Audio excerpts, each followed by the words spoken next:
All right, last presentation. So welcome to the Get Outside Earth Day event. With all of the power outages around the city, we've managed to get to the end here, so that's great. I would like to acknowledge that Regina is on the traditional lands referred to as Treaty 4 territory, and these are the original lands of the Nahiawak or Cree, the Anishinaapiak or Saulteaux, the Dakota, the Nakota, Lakota, and the homeland of the Métis Nation. And we really hope that you've had an opportunity to reflect on the land that we're living on and the connection that you individually have with it. And you find some inspiration with all the presentations to get outside in your community and do some, have some adventures. So the event will be ending after Erin's presentation here. And the sessions will be available for viewing on the Nature Regina website after the event. So we invite you watch the webinar, download the activity, and head out in your own neighborhood and try out some of our self-guided Earth Day activities. So a huge thank you to Wild Outside and the Canadian Wildlife Federation, that would be Erin, for all of the work planning this. It's taken a village for sure today. Thanks also, a huge thanks to Nature Conservancy of Canada, to Nature Saskatchewan, the Saskatchewan Wildlife Federation, and the Royal Saskatchewan Museum. We all worked very hard to figure out how to do an online nature event given the pandemic in the city right now. So, and we want to thank the City of Regina for providing funding so we could provide this whole session for free. And also during the session, if you have questions, please put them in the chat and we will make every effort to answer them. And Erin Pippin works with Wild Outside with the Canadian Wildlife Federation, and she is going to present about baby wildlife in spring. Thank you, Shannon. I'm very excited. I just designed this presentation recently and I've gotten to deliver it. This is the 4th time this week, so I'm very excited. Thank you to everyone that's attending today. So I'm just going to share my screen here with you.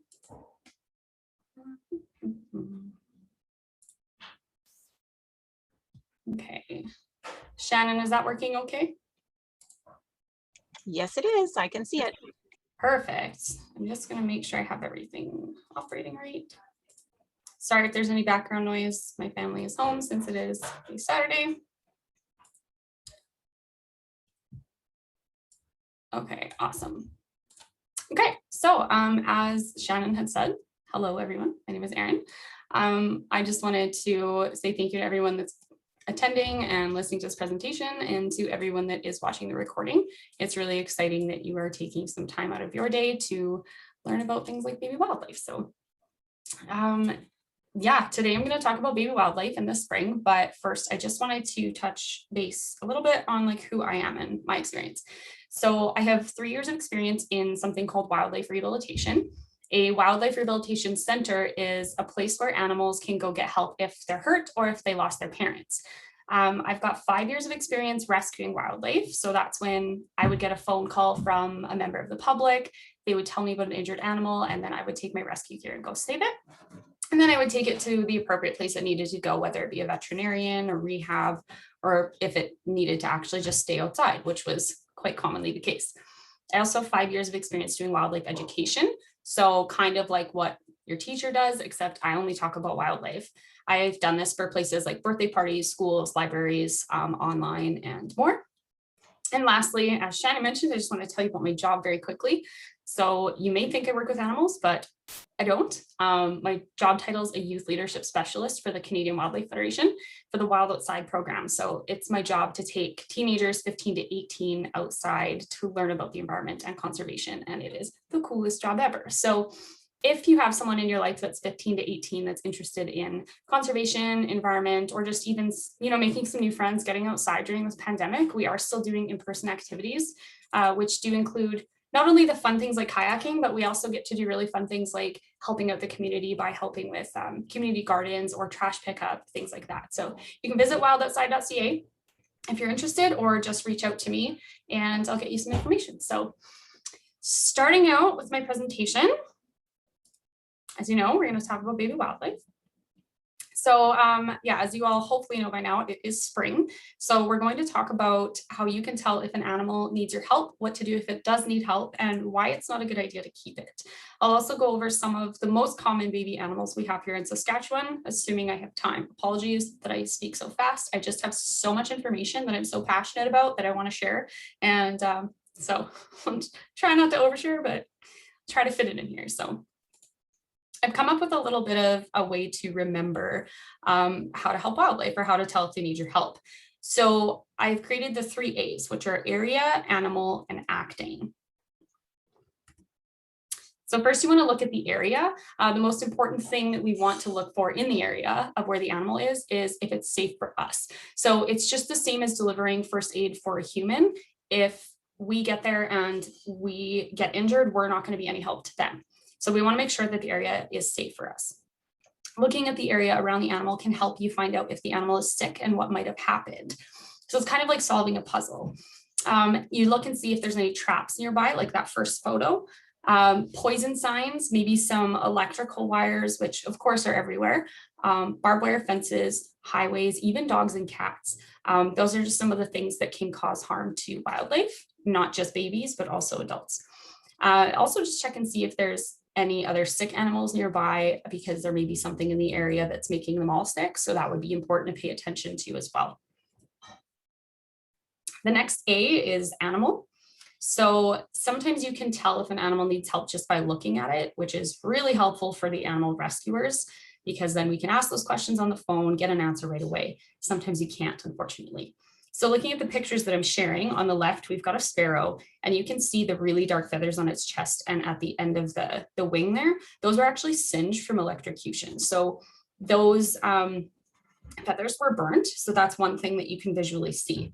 Other things that you can look for are visible injuries, like that gosling's leg. The owl's eyes, you can tell that something's wrong there. The one pupil is so much larger than the other one.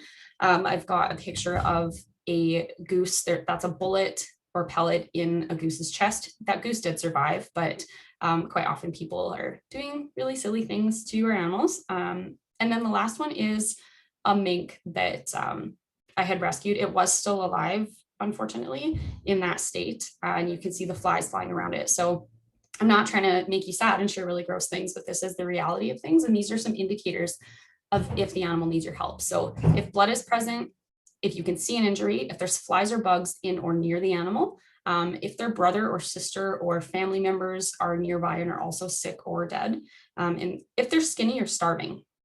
So as mentioned, sometimes the injuries can be really obvious, like an arrow sticking right through them, and sometimes you can't see them at all because it's inside. So something like a broken wing.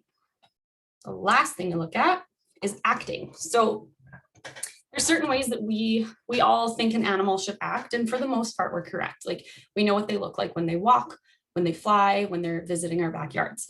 But there's some easy ways to tell if an animal needs help just by watching them, which is awesome, because then we don't have to interact with them. You can just monitor them. So you're going to check and see if they're doing any of the following. On the left there, I've got a peregrine falcon that looks like it's panting. Birds panting, while it is normal because they can't sweat like we can, it's generally more of an indicator of stress. So they usually aren't, you're not usually going to see like an owl panting or something unless it's under stress. Animals that only come out at night, being out in the middle of the daytime, is a great indicator of if something's going on. If they're in the same spot for a long time or aren't moving, the photo on the right that I included of a dove was just kind of an indicator. Sometimes you see a bird, you're like, that doesn't look like a comfy place to lay. But at the same time, it's always good to call first, because doves and pigeons, I mean, pigeons are doves, but doves, they will actually eat gravel to help them digest their food. And sometimes they just eat too much and they can't fly away. So they have to wait until they digest it and poop it out. So that's an example of where you would call thinking, oh no, it's injured, and it's not, it's fine. If they're walking funny, of course, if they're extra mean or aggressive or overly friendly, we all kind of have an idea of how wildlife should be. And if little baby squirrels are coming right up to you, they're probably orphaned because their mom hasn't taught them to be afraid of you yet. And then if they're very lethargic, which is kind of like if you're really sleepy and out of it, like you wake up at 2 in the morning and you don't know what's going on. So even if you don't have a pencil and paper, try and remember these things in your head or note them down in your phone. Or if you're with your parents, you could tell your parents. because when you call a professional for help, these are all questions they're going to ask. And if you're not in the area, you'd still like to be able to provide those things and the location too. So what do if they need your help? Firstly, I just want to touch on two things that mean they don't need your help. One is if an animal is eating another animal. I know it's sad and it's sad to watch and it's kind of gross, but we don't want to take food away from nature. That is nature running its course. However, if an animal were to be injured in a fight and then the other animal left and it was sitting there wounded, we would obviously take it, but we just want to make sure that we're not taking food away from another animal. And the other reason is we don't want to call if we don't like the animal that's in our yard. We just don't want it there. We try and promote coexistence, which means existing and cooperating with the other things you're existing with, existing together.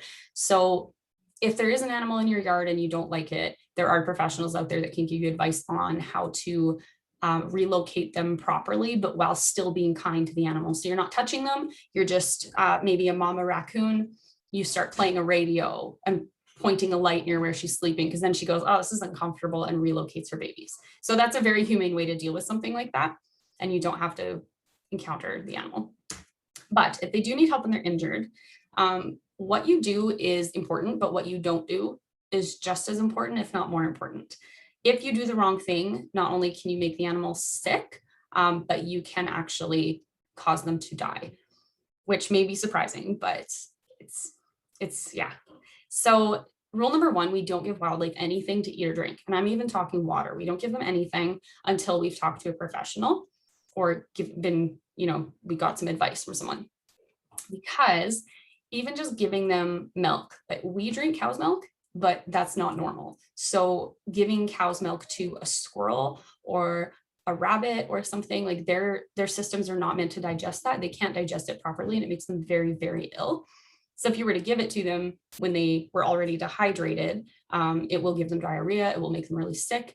Feeding them, if you feed a mammal when they're dehydrated, they don't have enough fluid in their system to digest that food. So that can also kill them and just make them sick because they suddenly got food sitting in them that can't be digested. The second rule is we don't touch them or pet them unless, yet again, instructed otherwise, but they're not like dogs and cats, and they're really scared of us. So even if you approach wildlife and they're not moving and you get close to it and they're not moving, that doesn't mean that they're okay with it. There's the fight, flight, or freeze. And generally they're freezing at that point. They get scared, they don't know what to do. So they just sit there and hope you don't come closer. Next is we don't move a wild animal. So their parents or siblings may be nearby and you may be taking away from their family. So you may think a bird is injured, but it's actually a bird that can't fly yet. And once you take it away, you've taken it away from its parents. Or a bunny where its mom is coming back in the morning and the evening to feed it, but you've taken it away. So now mom comes back and it's gone. You can also spread disease by doing this. So there are provincial restrictions on transporting wildlife. So you can't take a fawn or a deer from one area of the province to another without consulting the conservation officers, because you can spread disease. And the same thing goes for bats and other wildlife too. So here's what you do. You leave wildlife alone and you don't touch it. Sometimes they don't actually need our help. So if you're worried about it, you want to monitor it, which you can do from a safe distance so you're not causing it further stress. Monitoring it sometimes after 15, 20 minutes, you can see, oh, a parent just came down and fed this baby bird. It's just a fledgling, it's okay. Whereas sometimes you can monitor it and see, okay, it hasn't moved for 5 hours. It's probably not doing great. Then if it does need help, if you decided it needs help, you can call for help. So who can you call? Not Ghostbusters. You can call the Wildlife Emergency Hotline, which is run by the Wildlife Rescue Society of Saskatchewan. They're formerly known as the Wildlife Rehabilitation Society of Saskatchewan. We're lucky enough to have them. They run this emergency hotline. It was 9 to 9 every day, but they may actually, I think, offer it later than that now. You can call if you have questions, concerns, if you find an injured animal, anything like that, and they'll connect you with the proper resource. We also have wildlife rehabilitators. So in Regina, we have Salt Haven West Wildlife Rehabilitation and Education Center. And then in Saskatoon, there's some others as well. And there's others in like rural areas of Regina, of Saskatchewan. But just speaking of Regina specifically, we do have Salt Haven here. Wildlife rehabilitators are the professionals that wildlife see if they're injured or sick. So they're basically a hospital for wild animals. The veterinarian's kind of like a doctor, and then the rehab's kind of like a hospital where they go and they stay there and get better. Some other places that you can get help. So veterinarians, if you have a question, you can call the vet, ask a pretty simple question, whether even if they're not like a wildlife expert or a wildlife specialized vet, they can still answer some pretty basic questions. So never hesitate if you want to call and ask a question. Online has some really great resources. The Wildlife Rescue Society's website has lots of awesome resources in the Wildlife 911 section. And then other I put thinking, you know, maybe you have an aunt or uncle that really likes snakes, or you've got a cousin that works with livestock and has encountered raccoons a lot. Like, you never know, right? So if you have someone in your life that could be another resource like that, definitely feel free to reach out to them. Now, why you can't keep it. I know that little baby animals are very cute, trust me, but it doesn't mean that we get to take them and keep them as our own pets. I don't know about you, but I don't think I would make a better raccoon mom than a real raccoon. We don't want to take them from the wild and take them home because sometimes they don't even need our help, as I mentioned before. And if they do need help, they have very, very specific needs that only a professional should take care of. I don't have a cabinet of raccoon milk and squirrel milk and bear milk formula sitting in my house. Those things expire anyways. So you're not prepared to take care of them. Even if you are, most places it's illegal to have wildlife in your possession without a license or permit, which is issued by the government. Additionally, they may need medical assistance, like surgery or something that we're not qualified to give to them. So it's always just best to ask a professional and consult a professional. And then lastly, I don't want to say it, but it's selfish. I don't like saying that. I don't want to say you're selfish if you try and help them, but taking them away from their home and their family, unless it's absolutely necessary, it's not the right thing to do. We try our best to let them stay where they belong. It's a very important time in their life when they're babies to learn how to live on their own. And if you interrupt that, you may cause their death, which you don't want to be responsible for either. Lastly, big reason we don't want to keep them or handle them if we don't have to is for our health.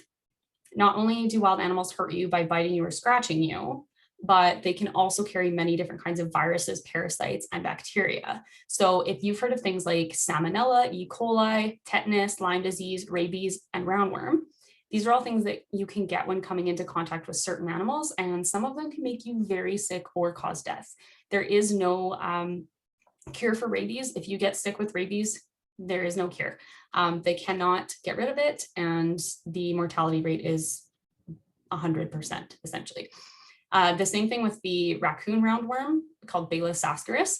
They don't have a cure for that. There are some different treatments they can try, but the roundworm knows how to live in a raccoon system. But when they get in our system, they go, oh my gosh, what is this? What do I do? And instead of staying in our digestive tract, they will actually travel around in our bodies, not naming specific places. But so you don't want those. You don't want them. They're yucky, very easy to catch. So not every animal carries those bacteria, viruses, and parasites, but do you want to take a chance? Probably not. So I'm going to go over a few of the most common animals that you may find, and I'll go pretty quickly just because I want to cover a few, but still don't want to take up too much more time. So I'll talk about rabbits and hares first. We've got the eastern cottontail and the mountain cottontail on the left there, which mountain cottontail is also known as a Nuttall's cottontail. And on the right, there's the snowshoe hare, the Arctic hare, and the white-tailed jackrabbit. You may think it's a mistake to have the jackrabbit on the right side under hares, but it's not. I don't know who named it, but they must have been having a pretty silly day because the white-tailed jackrabbit is actually not a rabbit, it's a hare. They do have similarities in that they're both born between March and September, but rabbits at birth weigh an ounce, which is actually what a brand new wooden pencil weighs when they're born, which is so small. Hares, however, weigh 3 to 5 ounces when they're born, which is actually more so the size of a baseball. So right there, you can tell there's a really big size difference. Their diets are definitely different. While they've got some main components that they're shared, the hare will actually also eat meat. So you can tell just by looking at these photos, the hares have much larger and stronger hind ends, like the hind legs and everything. They're a lot beefier looking, and they're just a lot bigger. Their ears are taller. And there's actually a couple more ways that they differ. So rabbits are born blind without fur, whereas hares are what is called precocial, which means that they're born with the ability to see. They have fur. They can actually like hop around pretty much instantly. Then the rabbits have smaller ears and weaker hind legs, as mentioned. The biggest thing is that rabbits will create a burrow and the babies are born underground, kind of like a little nest, like you would assume that all rabbits do. Hares, however, will just kind of build a little nest. They will give birth and then they will actually deposit their babies in separate individual areas within about a 1 block radius. And the reason they do that is so predators don't come along and find one baby and end up finding all of them. Then mom comes back at dawn and dusk and feeds them. So if you take a baby away and mom comes back to feed it and it's gone, if you put that baby back, mom might not come back because she might think it's already gone. So that's why it's important to ask questions before we touch anything. Squirrels, I'll just zip through these. They're kind of interesting. Yet again, they weigh as much as a pencil and they're 1 inch long when they're born. So they're really itty bitty. Deer and moose, I think that they're absolutely fascinating. The mother deer really carefully choose the place that they have their babies, and they'll make sure there's a lot of vegetation because the baby will live in this area for a month until it's strong enough to run as fast as mom. And then that way they can run from a predator together. After 1 year, the male deer get chased away and the female deer get to stay. This is actually very smart. They do this so that the deer that are closely related do not have babies together, because this can result in bad health or, malnutrition, deformities, etc. So when baby deer are born, they weigh as much as a house cat, but their legs are like 2 or 3 times longer. So they look like a really, really tall house cat. And then with moose, moose are actually in the same family as deer. So I don't know if you knew that, but I think that is really cool. Obviously, they're a lot bigger, but pretty cool. They also eat aquatic plants, which I thought was really interesting. Moving on to foxes. When they're born, they are born at about the weight of a lemon, and they're 4 inches long. And they're really cute. So cute. Raccoons, probably the most common baby to come into rehab by far, other than something like squirrels or birds. They weigh in at 1 lemon, 1/4 of a pound, but they're 4.5 to 6 inches long. And they're some of my favorites. They're adorable, but they are absolute disease carriers. So that's why you want to be really careful. The photo of the person handling them with their bare hands right there was not a good choice, because that's not something I would ever recommend either. Coyotes or coyotes, they weigh in at 2 lemons, so 1/2 pound. They're often mistaken for dogs. So if someone finds one outside, they may think it's actually a puppy and bring it into the vet only to be told, I don't think this is actually a puppy. So it's quite interesting there. The skunk, I took those 2 pictures on the top. Those were both skunks that I had rescued. And the one on the left, its foot was caught in a foot trap. Thankfully, they didn't do too much damage and it survived. But yeah, and then the one on the right was orphaned. So cool thing with skunks, they weigh as much as a light bulb when they're born. So very little itty bitty, as you can see in that top right photo. And they do smell skunky from birth. So by 4 months, not only can they spray you, but they actually even have control over what direction they spray in. Skunks have a scent gland in their bum that's attached to muscles, and they can use those muscles to aim their spray at you. Even worse, they aim for your eyes, and it causes you to go blind for up to 15 minutes. Don't ask me how I know. I don't want to talk about it, but it's not a great experience. Moving on to bears. We've got black bears, grizzly bears listed on the top here. The black bears weigh in at 2 lemons when they're born, and the grizzly bear is looking at 1 soup can. So from 1/2 pound, grizzly bears being a pound, they're a lot larger than the other bears. The cool thing with that is that bears are actually born in hibernation. So mom will still be hibernating and be asleep when the babies are born. And then they just nurse, and then she wakes up and surprise, she has kids. How cool. Good thing that doesn't happen to us. That'd be kind of weird. Moving on to beavers. The cool thing with that is they can actually weigh more than a grizzly bear when they're born at like 1.5 pounds. They don't leave the lodge until 2 years. So if you have a beaver in rehab, it's quite often a very big commitment, because you've got them for 1.5 to 2 years in rehab. You have to have a big pond for them or a big pool. It is a lot of work. So mice I included, we've got lots of them. So they are the size of, well, like they're an inch long, but they weigh as much as a sugar cube when they're born. So they're so little. As you can see, their eyes aren't even open at all in that top photo. And they only need 4 weeks between breeding and giving birth. It takes 3 weeks for them to, from the time of fertilization to have their babies. And then they only need about a week of recovery. They will lay all year. So that's why we have so many mice. They breed really quickly, really easily. The otter, I know this is other, but I have an otter on the left there. Otters are absolutely fascinating, really cool. They don't know how to swim when they're born, whereas like the beaver can swim within 24 hours. So that's why you'll see the mother otter laying on her back with the little baby otter floating on her chest. They actually teach them how to swim, which I think is really cool. Then moving on to bats, bats are born in something called a maternity colony. So there's like hundreds of bats, and you'll get mom bats, aunt bats, grandma bats, everything. And they all come together and they take care of the babies, which I think is really beautiful. It's really cool. They can't fly for 3 weeks. So there's a lot of care to be done. And then muskrats, don't know if you've seen one. I think they are adorable. They have weird little alien footprints. They are named for their musky smell and their rat-like appearance, but I have such a soft spot for them because we've had one in the rehab and it was the sweetest thing ever. So, and then moving on to birds. I know you may be tired of hearing me talk by now, but I do want you to do your best to listen because this is like one of the most important parts of the presentation. So I'll hurry through the rest of it, but there's 3 stages that baby birds go through. So there's a hatchling, nestling, and fledgling. They're a hatchling after they've hatched, a nestling when they're in the nest, and then they're a fledgling when they've fledged. So when they've grown and developed wing feathers for flight. The hatchling baby bird is naked, blind, and teeny tiny. They have no feathers or little to no. And if you ever find one outside of a nest, it needs to go back in the nest or it needs help right away. If you find it out of the nest, it's most likely knocked out of the nest by a predator and dropped by accident. Then the nestling baby bird in the middle, they have something called pin feathers, which you can see they look like little pins. And while those are growing, they actually have blood in them that nourishes the feather so that it can grow, which is really cool. They have teeny tiny little eyes. And then they have something called a gape flange, which is where their top and bottom beaks meet. It actually looks like they have lips, like they're doing this. So that's something that stays with them even into the fledgling age. So it's a really good indicator if they're young. The fledgling bird has pin feathers, same thing, but just a bit longer. Fluffy feathers that make them look like they have a bad hair day, as you can see.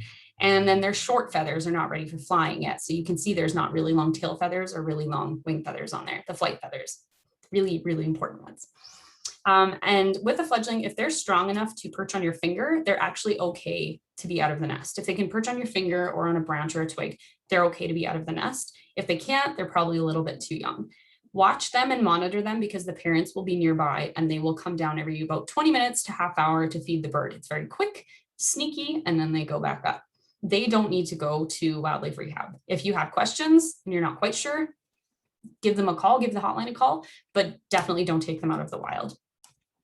Got a couple more here.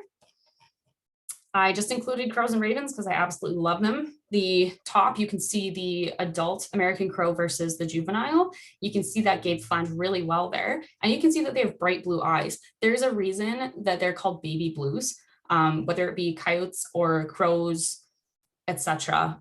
Foxes, kittens, they have bright blue eyes when they're born. And then as they age, they change color. If you've ever been with kittens and puppies and everything, you'll notice that their eyes they change quite a bit.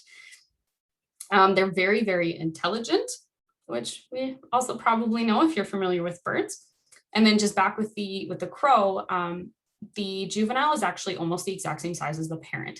And that gets really confusing. So if you hear a lot of screaming, you look outside, but one of them has blue eyes, that's a really good indicator because the big one's going to be feeding the big one and you're going to be so confused. But they yell at each other all the time. They're very loud.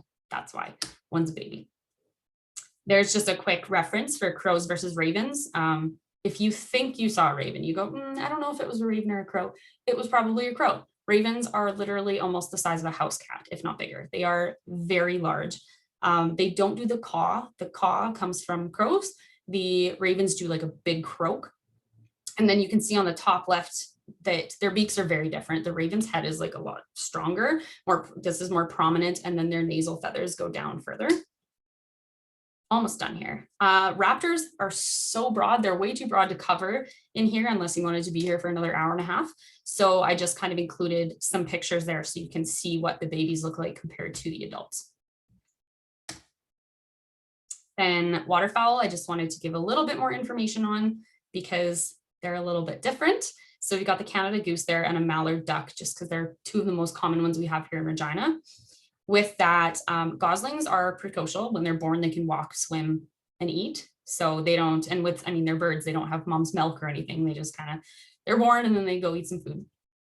And with geese, you may have gone to the park to feed bread to them before. And while I am so grateful that you're trying to feed them and help them out, bread is actually very, very bad for geese. Same with crackers, things like that.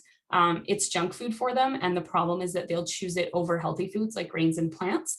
So if they get too used to being fed by humans, they won't teach their babies how to forage on their own.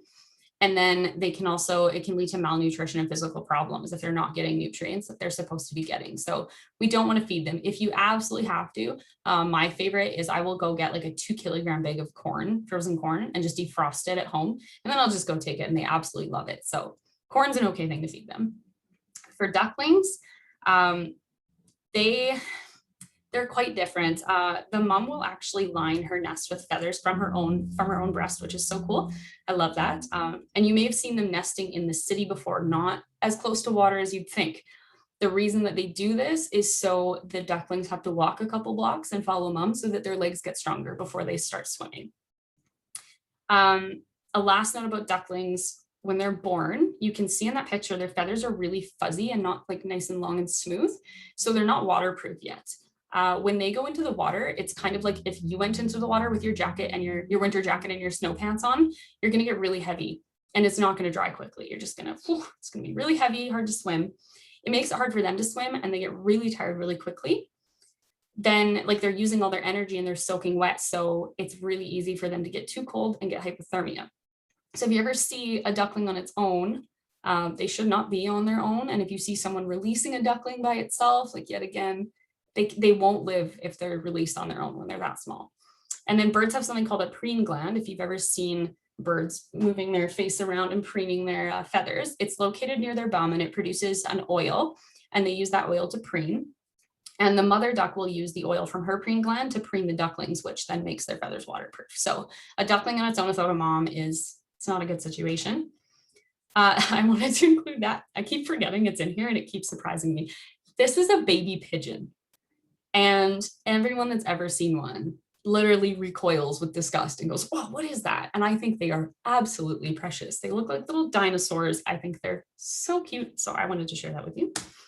And then songbirds I'm not going to cover because there are so many of them. And it's like, they're so broad. Some of them live in marshes and some live in the tops of trees, etc. So all you need to know about songbirds really is that nestling, fledgling, and hatchling situation. That's when you're going to know if they need help. I have one more slide here to quickly cover reptiles, amphibians. Many people are not aware that we have turtles in Saskatchewan. We have two kinds. We've got the snapping turtle, and then we have the western painted turtle. So I've got pictures of both of those at the top there. The snapping turtles, well, both turtles, what they'll do is they'll dig a little kind of like a nest in some dirt or gravel, and they will deposit their clutch of eggs in there. They'll cover it up and they will never come back. They just leave. Then those eggs stay in there for a couple months. And then when they're ready, the little turtles come and dig their way out and run away and find some water. The problem though is if a predator knows that they're there, like a raccoon or a fox or something, they'll actually just dig them up and eat them all. So in places like Ontario, where all 8 species of their turtles are at risk, they will actually put cages around them so that they have a better chance, or they'll dig the eggs up very carefully, GPS locate on the side of the thing, incubate them, and then we take them back when they're ready. So I had the pleasure of doing that, which is really cool. Snapping turtles will lay 25 or more eggs in a clutch, whereas the western painted turtle will lay 1 to 23, which is surprising. Like there's quite a difference. And then the snapping turtles in Saskatchewan are just located in southern Saskatchewan. And then snakes, we've got 9 different species of snakes in Saskatchewan, which most people may not have realized. Some snakes are egg layers, some give live birth, but either way, they don't mother their babies. They don't have like a social connection or anything. They don't have friends, nothing. Reptiles have very like primitive, just basic brains. So it's like, food, mating, sleeping, that's about it. So with snakes, they mate from spring to fall, whether they lay eggs or not. They don't stick around for their babies, as mentioned. So the mortality rate of baby snakes can be quite high because they don't necessarily even understand how to eat when they're that small or how to catch their prey. So it's sad, but that's life. And then for frogs, I included a photo of a wood frog there. The egg mass can be up to 2,000 eggs for a wood frog, and they attach it to some vegetation under the water. And then they're laid within a few days, clustered together. And then they're when they're all clustered together, they're darker, which warms them faster. So it speeds up their hatching, which is really cool. And then the tadpoles transform after like 44 to 85 days, which is quite a big difference there. But I think they're absolutely fascinating. So they lay that many eggs because of, yet again, mortality rate. Tadpoles are food for other things, etc. So there we go. Sorry, I went 5 minutes over. That was a lot of talking, but I just wanted to share all that information with you. So I do have time for questions if you have time for questions. There's one question in the chat there. Yes. Okay. So if you want to learn how to volunteer to work with wildlife rescue, where do you go? That is very dependent on your age. For children, there's really not like hands-on opportunities, which I think is understandable given the nature of handling wild animals and the potential of injury and stuff like that. But regarding there is the rehab here in Regina, it's really hard to get in as a volunteer, understandably, yet again, because that's a lot of trust that you're giving to people with animals that are legally protected, and they've got to know what they're doing. They can't be negligent. They've really got to be a good volunteer and dedicated, because if your volunteer no shows and you have 50 bats to hand feed, that kind of sucks. So generally what they'll suggest is that you start volunteering with the Wildlife Rescue Society of Saskatchewan, which is where I was for 4 years. And that's where you can either do volunteering on the computer if that's your thing, or you can do the actual physical rescues, or you can answer the hotline. But volunteering there is where you get your chance to learn how to rescue, hands-on experience with wildlife. And after that, some people realize, maybe this isn't for me. Maybe I don't want to work hands-on with them, because and yes, they're in Prince Albert. They're actually across the province. So they do all of Saskatchewan. So yeah, definitely contact them if you're interested in being a rescue volunteer in that area. But just the one thing I like to share with people is being aware that wildlife and working with them is not, it's not all cuddles and smiles. There's a lot of negative experiences that go with it. I did not share any of the bad photos that I've taken. It's really sad what you encounter. You encounter animals at their worst, and quite often they don't make it. So it's maybe not as kid friendly as people would hope to, but yeah, then for 15 to 18-year-olds, we do have the Wild Outside program, like I mentioned, which Shannon, was I not recording this whole thing? Did you just notice that? Nope, it's recording. Yeah, you're good. Oh, I just saw it hit recording and I was like, oh no. Anyway, yeah, so the Wild Outside program is for 15 to 18-year-olds. And while we aren't hands-on dealing with wildlife yet, we will be looking at doing some bird banding, stuff like that. So that's also a really great place to start as our program, which you can learn about at wildoutside.ca. And yeah, and then for kids, whether they're in Regina or not, as Shannon mentioned, she's got some amazing resources on the Nature Regina site. So even just taking them out to learn about wildlife is still a great start. So, and then yeah, just reaching out to professionals. If you've got children or teens that think they're interested in working in this field, reaching out to professionals, ask questions. We're all really friendly. Well, most of us are really friendly. Just kidding. We're all really friendly and love to chat and love answering questions. So absolutely. And I've been given permission to share the email addresses for everyone. So I'm just going to pop those up right now. I know I went over a little bit. So sorry. Okay, I want to say thank you to you, Erin, because you were thanking everyone else. So thank you so much. That was really interesting, actually. Thank you. So, and yeah, Erin and I did lots of work organizing this, and she's great to work with. So thank you for all your work and all the other volunteers. Another shout out to Darylyn Sheffield, because she rocked it on being the volunteer webmaster and getting that webpage set up in the event and all of that. So Yeah, thank you everyone for joining us.